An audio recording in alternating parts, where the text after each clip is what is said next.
Eu quero falar sobre uma coisa que a gente já debateu aqui antes, Sérgio. Mande. Vamos lá, e aí, o nível do mar? Como que é essa história aí? Tá subindo? Tá subindo. Descendo? Tá subindo? Ó, a minha posição acho que é muito parecida com a do Sérgio, cara. O que a gente sabe, né? Tem um livro, eu até entrevistei esse cara, chamado Unsettled, que é não definido, né? Indefinido.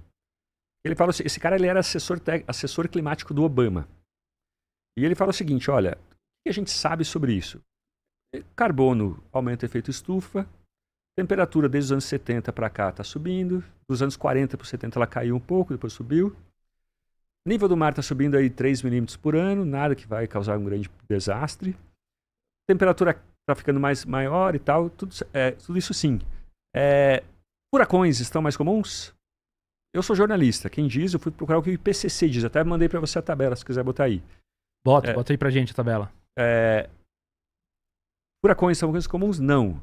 Inundações mais comuns? Não. Isso a nível global. Secas? Não. Tempo propício a queimadas? Não. Né? E daí eu falo, caraca, como assim, velho? Eu fiquei surpreso quando vi isso, né? No último grande relatório do IPCC. E daí eu comecei a descobrir, eu comecei a cavocar e descobrir uma indústria de alarmismo climático, assim, cara. Tem um ambiente de COP e tal, dessas reuniões, essa burocracia do clima, em que todo mundo lucra, todo mundo se beneficia validando o alarmismo do outro. Então, e assim a gente vai entrando numa espiral que, felizmente, a gente está saindo dela agora, sabe? Eu acho que a gente está muito cientista, que não é nenhum louco, adorador do Putin, nada assim, muito cientista do mainstream, assim, né, acadêmico, tá falando, cara, isso tá errado, sabe? Então, tem muita história sobre isso, se vocês quiserem eu falo aí sobre toda essa... É quase uma fraude científica, cara. Eu tenho 2 exemplos de quase uma fraude científica em prol do alarmismo. Assim. Por exemplo, pode falar. Ó, bota ali um PDF que eu PDF? que eu mandei. O PDF. O PDF tem. Olha só, vamos esperar ele chegar aí. Antes disso, só falar aqui que o MJ falou aqui que ele mora em Paraupebas, grande Paraupebas, um salve aí lá em Carajás. E ele falou, a cidade carece de serviços mais básicos como saneamento. Cara, é a mesma coisa, cara. Vai pra Macaé, que ganha royalties em Minas de Petróleo, vai lá pra você ver que maravilha que é a cidade. Então, é a maldição que a gente fala, cara. Infelizmente, eu não posso fazer nada. Eu queria que o dinheiro fosse revertido pra cidade. Mas os caras não revertem, né? Então, aí é um outro... Eu tava explicando isso pro Monark agora ali, ó, 10 minutos atrás, entendeu? Existe uma coisa. A outra coisa, cara, é um outro problema que não sei nem se vai ser resolvido algum dia, entendeu? Que é esse aí. Põe pra então, gente. Olha só, em janeiro desse ano, em janeiro de 2025, vários jornais do mundo deram essas notícias. Mudança climática aumenta a probabilidade de incêndios em Los Angeles. Esse aqui até fala de 35% a maior chance de mega incêndios. Tudo isso saiu de um estudo que é da World Weather Attribution, WWA. Essa é uma ONG, que para mim é uma ONG, uma indústria de alarmismo climático. Ela foi criada, essa ONG, para se fazer litigância climática, né? Assim como a indústria de tabaco, né? O pessoal começou a processar a indústria de tabaco por causa de câncer no pulmão, querem fazer a mesma coisa com mortes causadas pelo clima com empresas de petróleo. Se o Instituto de Pesquisa já nasceu com esse objetivo, dá para ver que ele, o teu objetivo como cientista tem que ser descobrir a verdade. Não pode ter um objetivo maior, assim. Isso já é meio suspeito. Mas vamos lá, pode passar para o próximo aí. Então esse aqui é o estudo, né? A chance, exatamente como a gente leu. E aqui eles até falam, 35% a mais nas chances de acontecer e intensidade 6% maior. Daí aquela Sabine Rossenfelder, não sei se você segue ela no YouTube, uma cientista... Ela foi analisar e ela viu o intervalo de confiança. Pode passar aí para o próximo. Essa aqui é a tabela difícil de... Pode passar mais um. Foi? Pegou no fim? Eu não grifei aqui, ó. Probability rate. Aqui, ó. Isso aqui é, então, 95% de intervalo de confiança. Né? Se você fizer esse teste, essa previsão 100 vezes, 95 vai cair nesse patamar, nesse intervalo. E aqui, ó. Aqui você tem de menos 10 a 27%. Cara, significa que vários dos resultados podem dar negativos. Ou seja, você tem uma chance menor de ter incêndio na Califórnia por causa do aquecimento global. Certo? E lá, ali você pega, naquele 1,37, você dividiu a quantidade de incêndios na Califórnia com o aquecimento global, dividido por se não tivesse nenhum aquecimento global. Então, qualquer número maior que 1 significa que o aquecimento global está aumentando as queimadas. Você vê que começa com 0,48. Então, é um intervalo como que eles chamam, que você tem um range muito alto, muito grande. É um desvio padrão, né? É um desvio muito grande, cara, para o intervalo de confiança. Então, a conclusão melhor que você podia tirar disso, mais honesta, deveria ser: não tem significado estatístico. Não dá para tirar. Isso aqui tanto fala que que o aquecimento global está diminuindo as chances, quanto está aumentando a chance de queimada na Califórnia. E a pesquisa só usou o dado maior. Esse aqui. Ela simplesmente ignorou isso. O release que foi para a imprensa, que foi para os jornais, ignorou toda essa incerteza e mostrou só o lado mais alarmista. Como se fosse algo brifado realmente, né? Para passar uma mensagem. Não, nem é brifado, cara. Porque o negócio aqui é um negócio simples de entender. A estatística, pode botar a tabelar. A estatística, né? O cara faz uma estatística. O jeito que você apresenta o número, né? E a narrativa que você cria em cima do número que você está apresentando é o que vai. Eu falo isso aqui, já falei várias vezes, cara.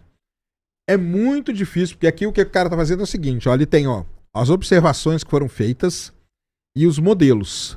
Tá vendo? Então, essa que é a grande questão aqui, ó. Então, aqui é dado observado e aqui é modelo. O modelo, o que a gente faz? O modelo a gente pode brincar. A gente tira a mudança climática, coloca a mudança climática, tal, não sei o quê.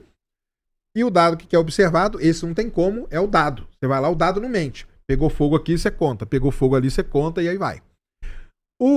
A grande questão é, primeiro, por que você tem um desvio padrão desse tamanho, né? Isso é fácil de entender porque o clima, já expliquei aqui pra galera, ele é um sistema caótico. Matematicamente falando, o clima é um sistema caótico. Ele é formado de várias variáveis e boa parte das variáveis são dinâmicas. Isso quer dizer o quê? Fiz uma mudança aqui no Brasil, qualquer coisa. Desmatei não sei quanto a mais da Amazônia. Isso vai causar uma mudança? Vai. Onde que vai causar? Não faço ideia. Quando que vai causar? Não faço a menor ideia. Entendeu? Porque eu vou precisar de um tempo para esse efeito que eu fiz aqui, ele se acumular ao longo do tempo, isso que é um sistema caótico. Se acumular ao longo do tempo e aquilo criar uma grande mudança. O caos da matemática é a brincadeira da borboleta. A borboleta bate asa aqui e causa um furacão no Japão. Porque aquele efeito ele vai se propagando e vai aumentando. Então, por que tem esse desvio padrão gigantesco assim? Porque realmente não dá para saber. Exatamente. Entendeu? Não dá para saber. Por exemplo, a chuva aqui no Rio Grande do Sul foi forte. Legal, foi medido ali. Mas o que pode ter causado ela pode ter sido uma mudança lá na Índia, há 10 anos atrás. Então, o problema de mexer com o clima é esse. Ele é um modelo, é um sistema caótico, matematicamente falando, e como ele é um sistema caótico do ponto de vista da matemática, ele dificulta muito criar esses modelos. Quando você cria esses modelos, dá esse range muito grande. E aí, ponto, parágrafo. O cara vê aqueles números, aí depende, o que você quer falar. Eu posso falar que não tem mudança nenhuma, apresento negativo. Aqui, ó, é zero mudança. Qual que é o outro? Ou eu quero falar que tem muita mudança, apresento o máximo. Entendeu? Então, esse negócio de modelo tem que ser assim. O lance do aumento do nível do mar, já falei, tá falando com o Monark agora de novo. Quando lançaram esse negócio no nível do mar, você tinha um determinado conhecimento com uma quantidade de dados. Qual foi o erro da pessoa que fez isso? É o Al Gore, né, que fez, né? Al Gore lá falou. Qual foi o erro dele? Ele tinha que ter vindo 2 anos depois, falado, galera, ó, agora nós temos mais dados, temos aqui um método melhor, um computador melhor, reprocessamos aquilo. E lembra que eu falei que ia subir 20 metros em 1 ano? Não, vai subir 1 milímetro em 50 anos. Aí, passa mais 3 anos, ele fala, pessoal, atualizei o modelo. Entendeu? Porque tudo aquilo lá é um modelo que ele fez. Vou dizer, tá errado. Vamos lá, basicamente, está errado o que ele fez? Não está. Porque o modelo pode ter afirmado que o nível do mar ia subir 10 metros em 5 anos. O modelo dele pode ter dito isso. O erro está em não ter atualizado isso ao longo do tempo. Porque a gente sabe que a gente tem mais satélites sendo lançado, os dados são melhores, os métodos de processar os dados são melhores, os computadores estão melhores, e tudo isso influencia na modelagem que você vai fazer. Agora, o que eu tava lá, o porquê que ele não fez isso, aí, cara, a gente pode discutir N milhares de razões dele não ter feito isso. Mas aí, todo cientista é ruim assim? Não é. Não, pelo contrário, tem muito cientista bom climático, exatamente. Tem cientista bom climático. Então, ele tem que vir atualizando. Chega assim e fala, pessoal, é a brincadeira do petróleo que eu falo, cara. Desde que eu me conheço por gente, o petróleo vai acabar daqui 20 anos. Acabamos de descobrir a margem equatorial. E um problema do Brasil, do mundo hoje, é o excesso de petróleo, né? O pessoal tá lá, quem que vai abrir a torneira antes, porque tá... Né, Exatamente. Então essas coisas, principalmente, e aí é o que dá margem para todo tipo de coisa. Pro cara alarmista total, entendeu? Pros extremos. Os extremos, eles se abastecem com isso aqui. Porque é um negócio muito complicado, cara. O clima é um negócio complicadíssimo, Mas cara. E essa questão que você falou que, por exemplo, a COP reúne um monte de gente que lucra com o alarmismo do outro. Um fica falando, não, é isso aí mesmo. Aí vai derreter as geleiras lá e vai extinguir os ursos polares. Aí daqui a pouco não tem mais, leão marinho, não tem mais pinguim.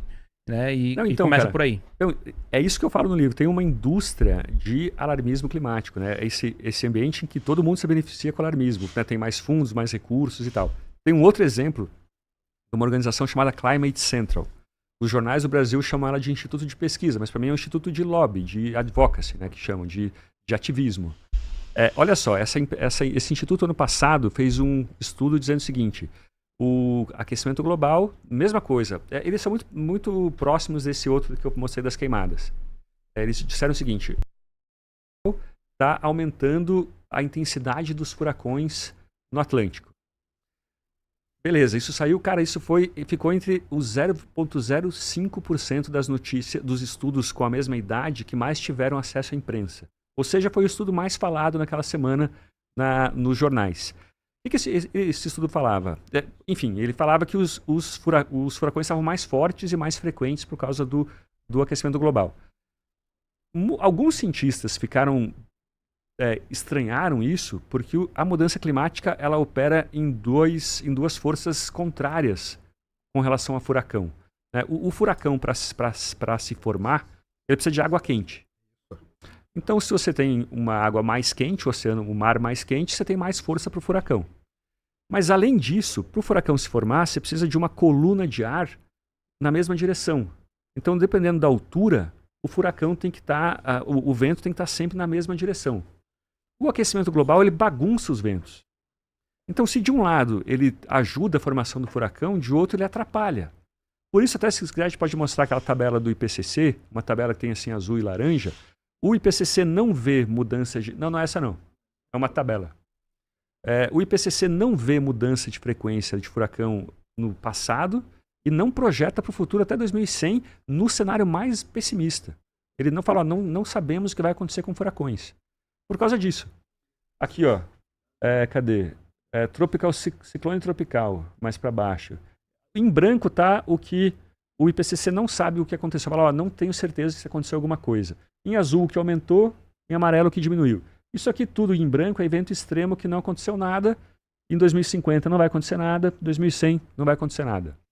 Então você tem aqui velocidade do vento, tempestades, ciclone, tempestade de areia, seca, tempo propício a queimadas, inundação, neve. Nada. Sou eu, jornalista, Leandro Narlock, que está dizendo? Não, é o IPCC, né, o 6º relatório do IPCC. E daí voltaram nesse estudo, né? Peraí, como é que o cara está dizendo, então, que os ciclones vão ficar mais fortes, né? E, olha só qual foi a pegadinha desse estudo, cara. Eles pegaram esse estudo isolou só uma variável, só o aumento da temperatura Aumento da temperatura. E daí, cara, daí fica muito fácil, né? Daí você fala, porra, peraí, então, se eu pego só a variável que aumenta a intensidade do furacão, é claro que o resultado vai ser o que eu quero. Então, e cara, daí você vai ver essa ONG, essa Climate Central, e ela ganha dinheiro, ela te manda e-mails assim, estamos numa emergência climática, estamos sofrendo uma grande ameaça, se você precisa doar para nós agora. Então, quer dizer, ela ganha dinheiro com o alarmismo. né? Ela tem esse estudo foi patrocinado lá pela Bezos Foundation e tal. E não sei se é intencional, se é uma coisa mau caráter, assim, mas às vezes o cara realmente acha que ele está fazendo a coisa certa com essas nobres mentiras, né? Cara, mas é estudo científico da pior qualidade. O que deve ter também de gente que faz palestra, que ganha dinheiro com palestra, com congresso, com evento, né? Em cima disso daí. Brincadeira, né? Exatamente. Daí a minha posição é muito parecida com a do Sergião, cara. Tem aquecimento global? Tem. Tá aumentando o nível do mar? Pouco tá. Mas, cara, nunca se morreu tão poucas pessoas. Até falei esses dias isso na Folha, me xingaram de negacionista e tal. Nunca se morreu tão poucas pessoas por causa do clima. Uma pessoa que nasceu em 1920, que vivia em 1920, ela tinha 50 vezes mais chances de morrer em desastres climáticos que alguém de hoje. Tem aquela imagem que você botou antes aí. Bota aí de novo. E por que isso aconteceu? Por que a gente está tão protegido do clima hoje, né? Então aqui, ó, esse gráfico, essa linha rosa é o aumento da população até 2010 ali mais ou menos. E aqui olha só quantas pessoas morriam por ano por causa do clima. 500 mil pessoas por ano, né? Tempestades, deslizamentos e inundações, temperaturas extremas, queimadas e seca. Caraca, seca era recordista, bicho. Por que isso acontecia, cara? Porque imagina assim, a Índia e a China em 1920, né? Aqui em 1920 você teve grandes mortalidades ali na China e na Índia. Cara, de repente passava um El Niño, você tinha um El Niño, ficava um tempo sem chover. Morria gente já doidado. Milhões de mortos.